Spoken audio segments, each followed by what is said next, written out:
మేము నీ సన్నిధిలోనికి వచ్చినాము. మా దృష్టి మా తలపు మీ మీదనే నిలిపి మా హృదయములు నీ వైపులకు లేపుకొనుచున్నాము. కుమారుడు దేవా, నీ ద్వారా ప్రార్థించుచున్నాము. ఆమేన్. ఈ సమయంలో వాక్యం చదవగలుగుతాం.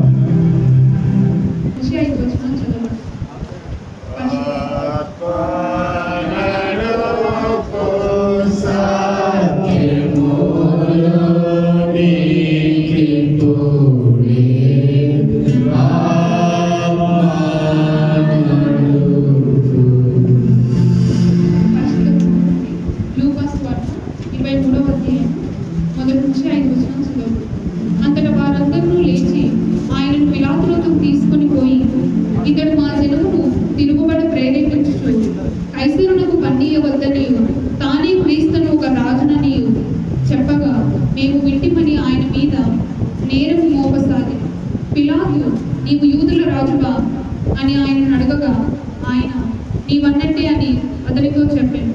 పిలాతు ప్రధాన యాజకులతోనూ జన సమూహములతోనూ ఈ మనుషుని యందు నాకు ఏ నేరమును కనబడలేదని, అయితే వారు ఇతడు గలిలయ దేశం మొదలుకొని ఇంతవరకు యూదయ దేశం అందంతటా ఉపదేశించుచు రేపుచున్నాడని మరింత పట్టుదలగా చెప్పారు. దేవుడు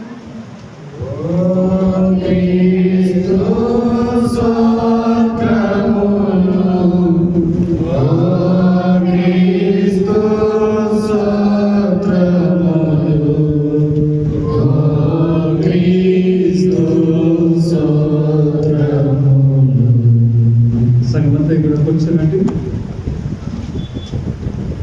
మరి ఇప్పుడు వచ్చినటువంటి పేదలు కూడా క్రీస్తు ప్రభువుల యొక్క ప్రేమలోనికి వందనములతో ఆహ్వానిస్తూ ఉన్నాం. మరి చదవబడినటువంటి దగ్గర భాగంలో మరి దినము యొక్క ధ్యానించబోతున్నటువంటి క్రీస్తు ప్రేమ గురించి మరి శుభ శుక్రవారం. మరి ఏమంటారు మనం శుభ శుక్రవారాన్ని ఇంగ్లీష్లో ఏమంటారు? గుడ్ ఫ్రైడే అనగా గాడ్ బి విత్ యూ అనేటువంటి మాటకు అర్థంగా వస్తుంది ఇంగ్లీష్లో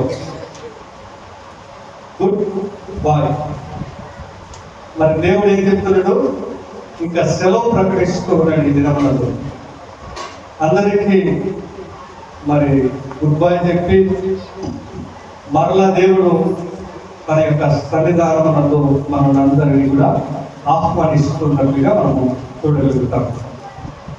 ఇంకా గొప్ప సువార్త మార్గం ఏంటంటే, మనందరికీ ఆనందాన్ని కలిగించేది ఏంటంటే, 2000 సంవత్సరాల క్రితం దేవుడు ఏ దినమైతే చనిపోయినాడో, ఏ క్షణమైతే ఆయన సిలువకు అప్పగించినాడో, మరలా ఆ దినమే ఏప్రిల్ 3వ తారీఖు ఆనాటి కాలంలో క్రీస్తు సిలువకు అప్పగించినాడు.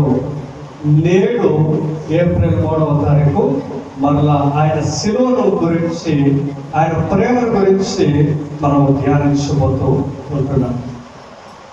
అయితే నమ్మకముగా ఉన్నటువంటి తన యొక్క శిష్యులలో ఒకడైనటువంటి యూదా ఇస్కరియోతు మరి ఆయన సిలువకు అప్పగించడంలో మరి పాలి భాగస్థుడు అవటం మనం చూస్తాం. ఆయన ఎంతగా ప్రేమించబడినప్పటికీ, ఆయన ఎంతగా రుచి చూచినప్పటికీ, మరి లోక ఆశల నిమిత్తమై క్రీస్తుని మరి ఆయనను అప్పగించడము, డబ్బు నిమిత్తమై అప్పగించడము మనం చూస్తాం.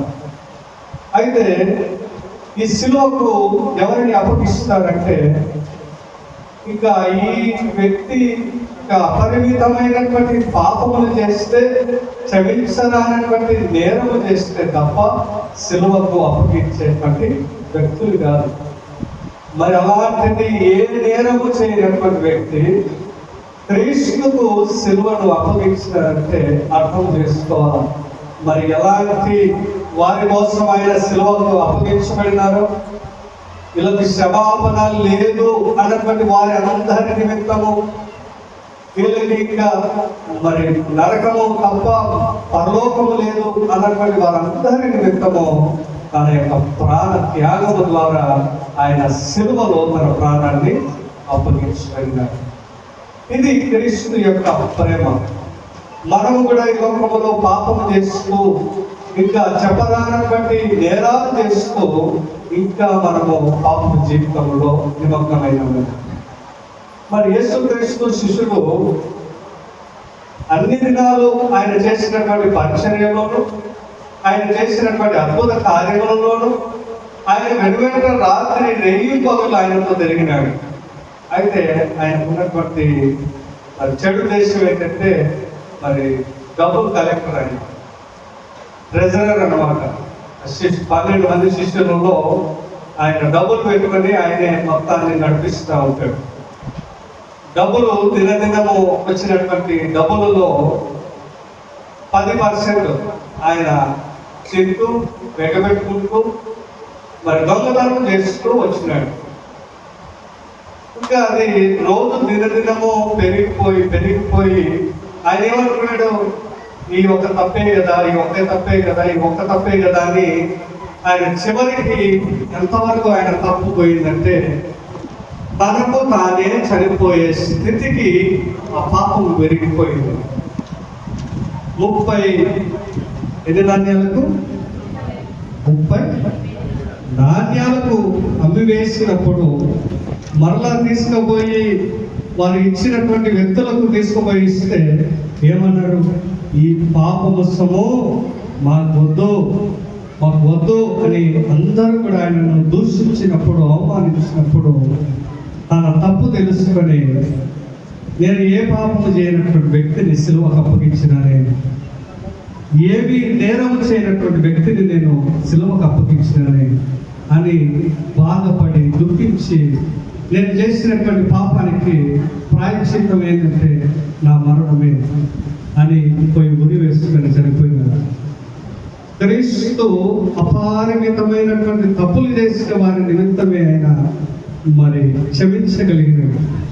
మనము కూడా క్షమించబడి ఈ శిలువ త్యాగములో మరలా ఈ దినాన్ని దేవుడు చనిపోయినాడంటే మనము మరొక అవకాశం దేవుడు మనందరికీ ఇస్తూ ఉన్నాడు.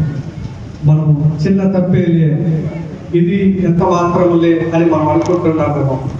అది పెరిగి పెద్దదై నిన్ను నీ ప్రాణమును కోరే నీ కుటుంబాన్ని నాశనం చేసే స్థితికి పోతుంది. అందుకని దేవుడు నిన్ను నీ కుటుంబాన్ని రక్షించడానికి క్రీస్తు ప్రేమను పంచిపెట్టినాడు. అందుకని నిమిత్తమైన మరి మీరు ఏమి చేస్తున్నారో మీరు ఎందుకనుక మీరు క్షమించమని గొప్ప మాట మరి దేవుడు పలకటము, మరి అలాంటి గొప్ప స్థితిలో మనం ఉన్నందుకు మరొకసారి ఆయన ప్రేమను మనం గుర్తెరిగేటువంటి వారంగా, ఆయన యొక్క ప్రాణ త్యాగానికి విలువ కట్టినటువంటి ప్రజలముగా విలువకు తగ్గట్టు మన జీవితాన్ని లోకంలో జీవించడానికి ఆయన సిలువలో పలికినటువంటి 7 మాటలు మనం ధ్యానం చేసుకొని దేవుని యొక్క గుణలక్షణము మనందరం తెలుసుకొని ఆయన ప్రేమలో మనం అందరం ఎదగగలుగుటకు దేవుడు మనందరికీ అతి యొక్క కృపను అటువంటి వాక్యమును అనుగ్రహించిన గాక. ఆమేన్.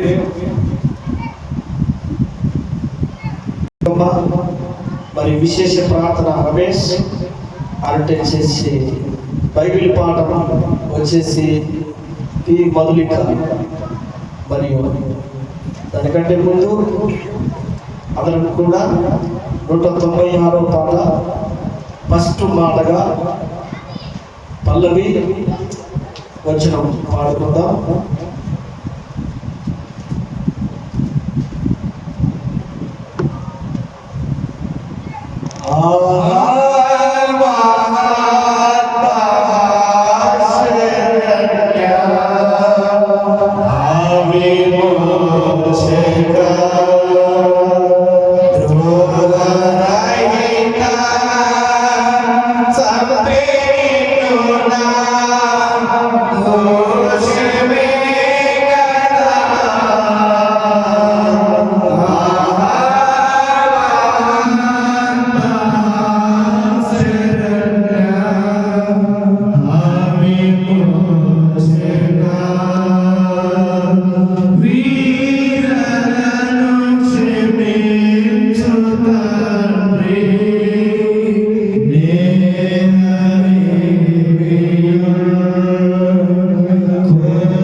మొదటి మాటగా బైబిల్ పాఠము పి మధులిక చదవవలసిందిగా మనవి.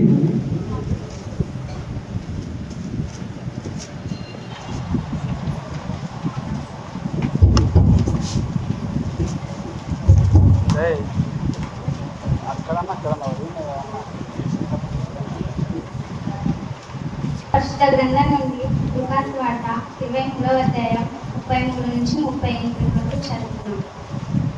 పరిశుద్ధ గ్రంథం నుండి లూకాసు వార్త 23వ అధ్యాయం 33 నుంచి 38 వరకు చదువుతున్నాం. వారు కపాలమనబడిన స్థలమునకు వచ్చినప్పుడు అక్కడ కుడివైపున ఒకనిని ఎడమ వైపున ఒకనిని ఆ నేరస్తులను ఆయనతో కూడా సిలువ వేసిరి.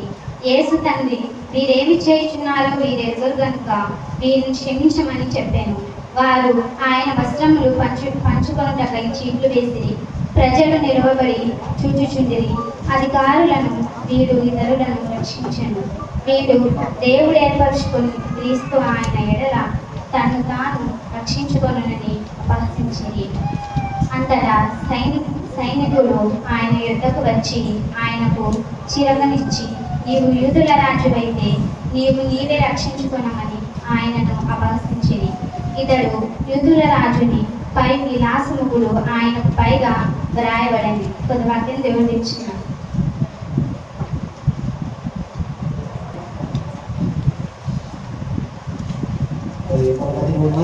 అభ్యస్కారం చేస్తారు. అందరూ కళ్ళు మూసుకోవాలి.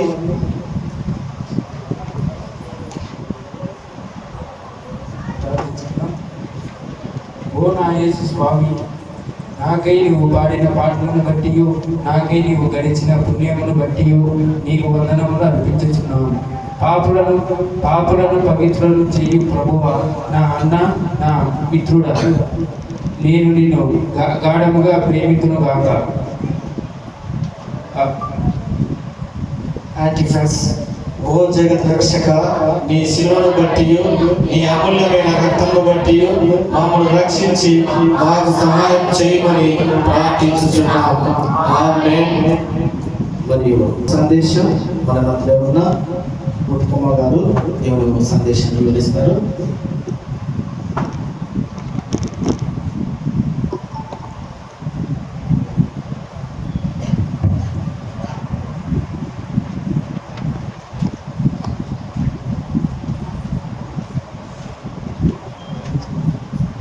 శుభ శుక్రవార దినమున ఇంతవరకు మనల్ని కూడా పోయిన శుభ శుక్రవార దినం నుంచి ఈ యొక్క శుభ శుక్రవార దినం వరకు మనల్ని సజీవులుగా కాచి కాపాడిన దేవునికే మహిమ ఘనత ప్రభావంలో కలుగును గాక. అలాగే కూడి వచ్చిన మీ అందరికీ నా హృదయపూర్వక వందనాలు తెలియపరుచుకుంటున్నాను. ఇటువంటి అవకాశం ఇచ్చిన ప్రతి ఒక్కరికి, చిన్నలకు పెద్దలకు పేరు పేరున మీ అందరికీ కూడా నా యొక్క వందనాలు తెలుపుకుంటున్నాను. మరి ఈ యొక్క శుభ శుక్రవార దినమున మొదటి మాటగా ప్రభువారు ఈ యొక్క మాటను బట్టి వివరణ చెప్పడానికి నేనైతే అర్హురాలు కాను, యోగ్యవంతురాలను అంత మటుకు కాను. కానీ ఇది ప్రభు కార్యం జరగవలసి ఉన్నది. ప్రభువు ఇలా వాడుకుంటున్నాడు. ప్రభువు తన మాటను వెల్లడిపరుచుకుంటున్నాడని మరి గురువుగారు అడిగినప్పుడు మరి మేమైతే చెప్పలేము అని చెప్పినాము. కానీ పాస్టర్ గారు కూడా అడిగారు, మీరు చెప్పాలి మీ సంఘంలో. కానీ దేవాది దేవునిచ్చే గొప్ప దీవెనలు ప్రతి ఒక్కరూ పొందుకోవాలని దేవుని పేరిట మీకు అందరికీ తెలియపరుచుకుంటున్నాను. మొదటి మాటగా ఆ యొక్క శిలువలో పలికిన మాట, తండ్రి వీరేమి చేయించున్నారో వీరు ఎరుగరు కనుక వీరిని క్షమింపుము అన్న మాట ప్రభువు మరి సెలవిస్తున్నాడు. దేవాది దేవుడు ఇచ్చిన మాట మొదటి మాటగా మనం అందరం కూడా జ్ఞాపకం చేసుకుంటున్నాం. ఇక శుభ శుక్రవారం దినమున మానవాళి రక్షణ కొరకు ఆ యొక్క దేవాది దేవుడు దీనుడై ఏ విధంగా మన కోసము తన ప్రాణాన్ని సమర్పించి ఉన్నాడో మనం మరి ఒకసారి గుర్తు చేసుకోవాల్సిందిగా ప్రభు పేర మీ అందరికీ తెలియపరుచుకుంటున్నాను. మరి లూకా రాసిన సువార్త 23వ అధ్యాయం 33వ వచనంలో మనం చూసినట్లుగా, అలాగే తండ్రి వీరేమి చేయించున్నారో మీరు ఎరుగరు కనుక వీరిని క్షమింపమని చెప్పారు. మరి ప్రభువు ఈ మాట పలికి ఉన్న భావం ఏమిటో మనం ఒకసారి చూసుకుందాం. మరి యేసుక్రీస్తు మన ప్రభు అయిన రక్షకుడు మనందరి పాప విమోచన ప్రయత్నముగా చెల్లించడానికి దేవాది దేవుడే ఈ లోకానికి వచ్చి దీనుడుగా ఈ లోకంలో మరి ఉద్భవించి, అలాగే 33 సంవత్సరంలో ఈ లోకంలో జీవించినప్పుడు 3 సంవత్సరంలో ఆయన సేవ కొనసాగించి ఉన్నాడు. మరి అలాగే మనం చూస్తే కనుక మన వాక్యాలను చూస్తున్నాం, చదువుతున్నాం. మరి ఎందుకు మనము గ్రహించలేకపోతున్నాము? ఈ యాగము, బలియాగము మన కోసమే కదా మన దేవుడు చేసి ఉన్నది. మరి మనము ఎప్పటికప్పుడు సరి చేసుకుంటున్నామా? అదే త్రోవలో మనం నడుస్తున్నామా? మనల్ని మనం ప్రశ్నించుకోవాలని దేవాది దేవుడు కోరుతున్నాడు. మరి దేవాది దేవుడు సర్వమానవాళి పాపముల కొరకు సిలువలో మరి చివరగా మరణిస్తూ 7 మాటలు పలికి ఉన్నాడు. ఆ 7 మాటలలో మొదటి మాట, తండ్రి వీరేమి చేయించున్నారో వీరు ఎరుగరు కనుక వీరిని క్షమింపుము. మరి ఈ మాట దేవుడు ఎంతో గొప్ప లక్షణంతో పలికి ఉన్నాడు. మరి ఈ మాటలు మనము మరి అంటే ఎన్నో ప్రభు సెలవిచ్చి ఉన్నాడు కదా, మరి అలాగ నేను మనం ఏమాత్రం కూడా మరి అలా తీసివేసుకోవడానికి వీల్లేదు. ఎందుకంటే మహావేశవారు నాడు, ఆదేశ గురువారం నాడు ప్రభుల వారు మరి చివరగా శిష్యులతో ఆ యొక్క రొట్టె ద్రాక్ష రసంలో పాల్గొని అలాగే రాత్రంతయు ఆయన గెస్సెమనే తోటలోకి వెళ్ళి ప్రార్థన చేస్తున్నాడు దేవునితో. తండ్రి, ఇన్ని నా యుద్ధ నుండి తొలగించుము, అది నా చిత్త ప్రకారం కాదు నీ చిత్తమే నెరవేర్చుము అని తండ్రిని ఎంతగానో మరి ప్రార్థనలో ఏకీభవిస్తున్నాడు. మరి ఆ సమయంలో అనేక మంది సైనికులు వచ్చి ఆయన తీసుకెళ్ళి ఉన్నారు. ఆ రాత్రంతయు కూడా ప్రభువులు రాత్రి మరి వాళ్ళు న్యాయ తీర్పులు తీరుస్తున్నారు. అంటే మనం ఇక్కడ చూసుకోవాల్సిన అంశం ఏమిటంటే, ఈ లోకమైన తీర్పులు ఎలా ఉన్నామంటే రాత్రిలో పుట్టే తీర్పులు, అంటే అది అన్యాయమైన తీర్పు. మరి అన్యాయమైన తీర్పు దేవుడికి తీర్చి ఉదయం 6 గంటలకే సభలో ప్రభువును నిలబెట్టి ఉన్నారు. 6 నుంచి 9 గంటల వరకు తీర్పు జరిపించి ఉన్నారు.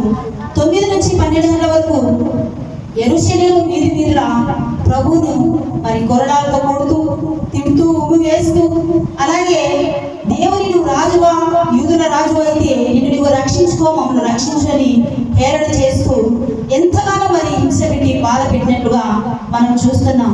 ఆయనను ప్రభుల వారు అంత శ్రమలో ఉండి కూడా తండ్రికి ప్రార్థన చేస్తూ ఉన్నాడు. మరి యొక్క కపాలములని ఆ స్థలంలోకి వెళ్ళినప్పుడు మరి దేవాది దేవుడు తన శక్తిని అంతా కూడా కట్టుకొని, చూడండి మీరే ఒకసారి ఆలోచన చేయండి, రాత్రంతా కూడా ప్రభుల వారు మరి ఎంతగానో వారి తీర్పుకు లోనై ఆ యొక్క సభలో మనగులకు ఏ విధంగా నిలబడి ఉన్నాడంటే, వదకు తేబడిన గొర్రె పిల్లవలే తను మౌని అని ఉన్నాడు. మరి నువ్వు పలగవా, నీకు నేను శిక్ష విధించడకైనాను, శిక్ష నుండి తప్పించడకైనాను నాకు అధికారం కలదని పిలాతు గారు సెలవిచ్చినప్పుడు, అది నా తండ్రి వలన నీకు కలిగి ఉంటేనే కానీ నువ్వు నా మీద అధికారం చేయలేవని ప్రభు సెలవిస్తారు. మరి ఎందుకంతగా ప్రభువు మరి ఆ యొక్క సభలో మౌనంగా ఉన్నాడు? ఎవరి కోసము? నీ నా కోసము. నీ నా పాపములు క్షమించబడాలని, మనం పాప విమోచన ప్రయోజనంగా మనం మరి పొందాలంటే ఆ యొక్క పరిశుద్ధ దేవాది దేవుడే వచ్చి రక్తం చిందించాలని మరి లేఖనముల నెరవేర్పు ప్రకారం తండ్రి ఆజ్ఞను, తండ్రి మాటకు లోబడి దేవాది దేవుడు మరి యొక్క సిలువలో తన ప్రాణాన్ని అర్పించినట్లుగా మనం చూస్తున్నాం. తండ్రి, వీరేమి చేయించున్నారో వీరు ఎరుగరు కనుక వీరిని క్షమించుము అని ప్రార్థన చేస్తున్నాడు ప్రభువు ఆ సిలువలో. మరి మనము కష్టాలు, బాధలు, ఏవైనా ఒక సమస్యలు వస్తే ప్రార్థన చేసుకోవడానికి కూడా మన మనసు పుట్టదు. ఎందుకు అంటే ఈ లోకపరమైన ఆలోచనలు, అంటే నాకు ఈ ప్రభు ఇన్ని కష్టాలలో నన్ను గుర్తు చేసుకుంటున్నాడా, లేదా ప్రభు ఉంటే నాకు ఇవి రావు కదా అని ఒక సాధారణ యొక్క ఆలోచన. కానీ ప్రభు మనకు నేర్పుతున్న మాట క్షమాపణ. ఈ యొక్క మొదటి మాటలో 3 అంశములుగా నాకు వ్యాఖ్యానాన్ని త్వరగా నేను ముగిస్తాను. కనుక క్షమాపణ ఫస్ట్ అంశం వచ్చేసి దేవుడు క్షమిస్తున్నాడు. మరి నువ్వు నేను ఈరోజు ఎవరైనా క్షమించగలుగుతున్నామా? ఒక మాట అంటే దాన్ని పట్టుకొని మన జీవితాంతం దాన్ని గుండెలోనే పెట్టుకొని తలపోసుకోవడం కాదు. దేవాది దేవుడు సెలవిస్తున్నాడు క్షమించడం, క్షమించబడడం. అంటే మనం ఒకరిని క్షమిస్తేనే నా పాపములు కూడా దేవుడు క్షమిస్తాడు. మనం ఒకరిని కూడా క్షమించలేకపోతే మనవి కూడా అలాగే ఉంటాయని ప్రభు సెలవిస్తున్నాడు. మరి క్షమాపణ అనే మాట బహు విలువైనది, చాలా విలువైనది. క్షమించబడడం కానీ క్షమాపణ, మనం ఎవరైనా మనం తప్పు చేసినట్టు క్షమించగలుగుతున్నాం అంటే అదే ఈ లోకంలో ధననిధుల కన్నా గొప్ప నిధి. మరి మనం ఏ విధంగా జీవిస్తున్నామో మనల్ని మనమే ప్రశ్నించుకోవాలి. ఒకవేళ మన తప్పు ఉంటే మనం ఎవరికి కూడా భయపడాల్సిన అవసరం లేదు, దేవునికి తప్ప. వెంటనే క్షమాపణ కోరాలి, లేకపోతే మనం క్షమించే వారుగా ఉండాలని ప్రభు సెలవిస్తున్నాడు. మరి మొదటి మాటలో తండ్రి మీరేమి చేయించున్నారో అంటే అక్కడ హింసిస్తున్న వారి గురించి, సిలువ వేయమని కేకలు వేస్తున్న వారి గురించి, ఎక్కడ ప్రభు వాళ్ళకి తీర్పు వస్తుందో, శిక్ష విధించబడుతుందో అని ప్రభుల వారు తండ్రి మీరేం చేయించున్నారో మీకు తెలియదు తండ్రి, వీరిని క్షమించుము అని దీనంగా దేవుణ్ణి వేడుకుంటున్నాడు. మరి ఈరోజు నువ్వు నేను ఇతరుల గురించి, మన శత్రువుల గురించి కూడా మనము ప్రార్థన చేయగలుగుతున్నామా, క్షమించగలుగుతున్నామా? మరి అలాగే రెండవదిగా మనం చూస్తే కనుక అంశం వచ్చేసి విజ్ఞాపన చేస్తున్నాడు దేవునికి. ఏ విధంగానంటే తండ్రి వీరు చేసిన ఏదైనా ప్రభు వారికి తెలియదు నా తండ్రి, ఇవి ప్రవచన ప్రకారము నెరవేరవలసి ఉన్నది. కాబట్టి మనం క్రైస్తవులము కలిగి ఉండాల్సిన లక్ష్యం ఏమిటంటే క్షమించడం, క్షమించబడడం, ఈ రెండు లక్షణాలు కూడా మనం కలిగి జీవించాలని దేవాది దేవుడి యొక్క మొదటి మాట ద్వారా నీకు నాకు హెచ్చరిక చేస్తున్నాడు.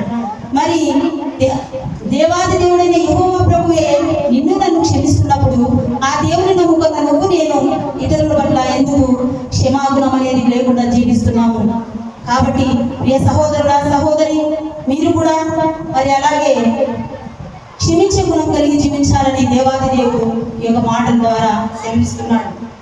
మరి అలాగే మనం చూసినట్లయితే వాక్యంలో మత్తయి రాసిన సువార్త 5వ అధ్యాయము 44వ వచనం, పరిశుద్ధ బైబిల్ గ్రంథం నుండి మత్తయి రాసిన సువార్త 5వ అధ్యాయము 44వ వచనం, నేను నీతో చెప్పున్నది ఏమనగా నేను పరలోకమందున్న మీ తండ్రికి కుమారులై ఉంటున్నట్లు మీ శత్రువులను ప్రేమించుడి, మిమ్మల్ని హింసించు వారి కొరకు ప్రార్థన చేయండి. చాలు. దేవాది దేవుడు లేఖనాల్లో మనకు స్పష్టంగా తెలియపరచబడి ఉన్నది. మరి ఈ యొక్క వాక్యంలో చూస్తే మనం క్షమించే గుణం కలిగి ఉండాలని ప్రభువు మనకు హెచ్చరిక చేస్తున్నాడు. యెషయా గ్రంథం 53వ అధ్యాయం 12వ వచనం, యెషయా గ్రంథము 53వ అధ్యాయము 12వ వచనం, గొప్పవారితో నేను అతనికి పాలు పంచి పెట్టేదను, నల్లతో కలిసి అతడు కొల్ల సొమ్ము వివాదించుకొనును, ఏలయనగా మరణము నొందునట్లు అతడు తన ప్రాణమును దారపోసెను, అతిక్రమము చేయువారిలో ఎంచబడిన వాడాయను, అనేకుల పాపములను భరించు తిరుగుబాటు చేసిన వారిని గూర్చి జ్ఞాపకం చేసిన. చూడండి, ప్రభు వారు సెలవిస్తున్నాడు ఈ యొక్క వాక్యం ద్వారా, లేఖనాల ద్వారా మనకు సెలవిస్తున్న మాట ఏమిటంటే మన పాపముల కోసము ఆయన క్రయధనంగా చెల్లించవలసి వచ్చినది. మరి 2000 సంవత్సరాల క్రితము ఇది జరిగిందంటున్నాం. ఆచారమేనా లేక పద్ధతులు ఇవేనా? హృదయ అంతర్యంలో మనము దేవుణ్ణి ఆరాధిస్తున్నామా? ఆయన మాటకు లోబడుతున్నామా? దేవుడు రాబోతున్నాడు అని మనం వింటున్నాం, కానీ హృదయ ఆంతర్యంలో దేవుణ్ణి ఉంచుకోలేకపోతున్నాం. అలాగైతే నువ్వు దేవుని మాటకు లోబడతావు, దేవుడు చెప్పిన ప్రకారంగా జీవిస్తావు. మరి దేవాది దేవుడు నా కోసం ఇంత చేసింది, నేను దేవుని కొరకు ఏం చేయగలుగుతున్నాను? నాలో క్షమాపణ గుణం అనేది ఉన్నదా? క్షమిస్తున్నానా లేదా అని మనల్ని మనమే ప్రశ్నించుకోవాలి. అపోస్తుల కార్యములు 3వ అధ్యాయం 17వ వచనం, అపోస్తుల కార్యములు 3వ అధ్యాయము 17వ వచనం, సహోదరులారా మీరు మీ అధికారులను తెలియక చేసిరని నాకు తెలియను. అయితే దేవుడు తన క్రీస్తు శ్రమపడునని సమస్త ప్రవక్తల నోట ముందుగా ప్రచురపరిచిన విషయములను వాటిని నెరవేర్చింది. ప్రభువునకే మహిమ కలుగును గాక. మరి అలాగే మనము ప్రవచన వాక్యము నెరవేర్పు జరుగుతుంది ఇక్కడ. మరి దేవాది దేవుడైన యేసుక్రీస్తు ప్రభుల వారు ఎంతగా తగ్గించుకోవడం ఇక్కడ మనకు నేర్పుతున్నాడు, క్షమించడం నేర్పుతున్నాడు. అలాగే తండ్రికి ఏ శ్రమలో ఉన్నా విజ్ఞాపన చేయడం మనం మానకూడదు. మనం కూడా ఈ లోకంలో జీవించినంత కాలము తండ్రికి మరి మనం ప్రార్థన చేసే బిడ్డలుగా ఉండాలి, విజ్ఞానం చేసే బిడ్డలుగా ఉండాలి. అలాగే ఒకరి పట్ల మనము ప్రేమ కలిగి జీవించాలి.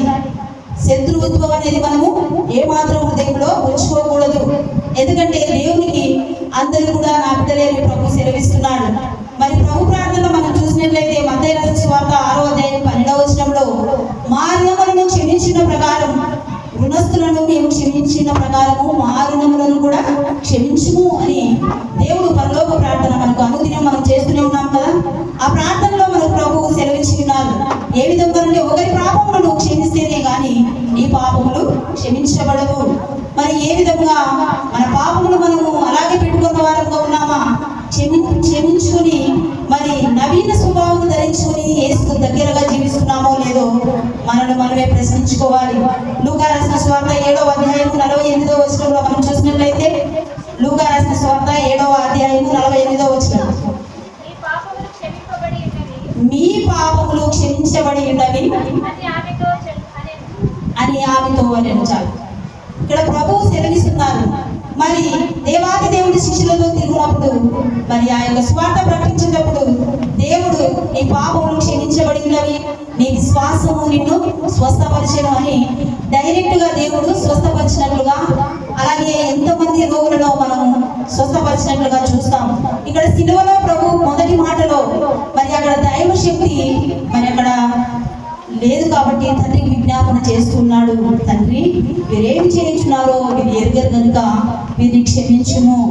మరి ఇంత మాట ప్రభువే సెలవిస్తుంటే ఈ మాటలో భావం ఏమిటి, అర్థం ఏమిటి మనం తెలుసుకుంటున్నామా, తెలుసుకోలేదా, చదివి మనం విడిచిపెట్టే వారుగా ఉన్నామా, మనల్ని మనమే ప్రశ్నించుకోవాలి.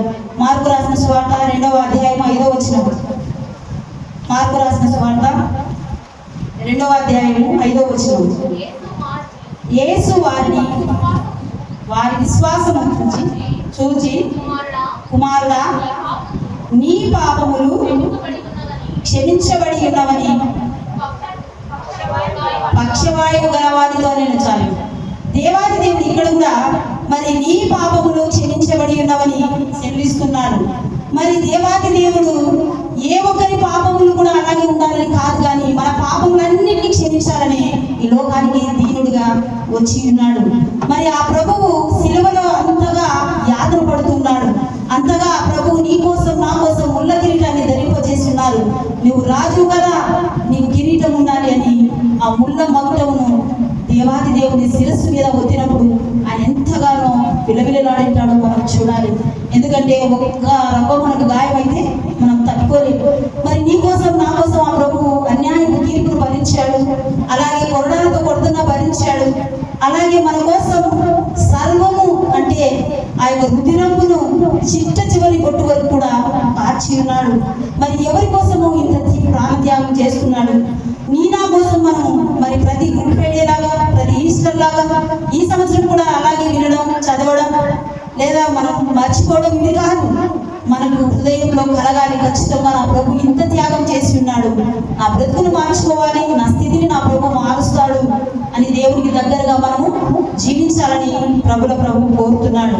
రోమీయులకు రాసిన పత్రిక 12వ అధ్యాయం 14వ వచనం. మిమ్మల్ని హింసించు వారిని దీవించుడి కానీ శపింపవద్దు. దేవునికి మహిమ కలుగును గాక.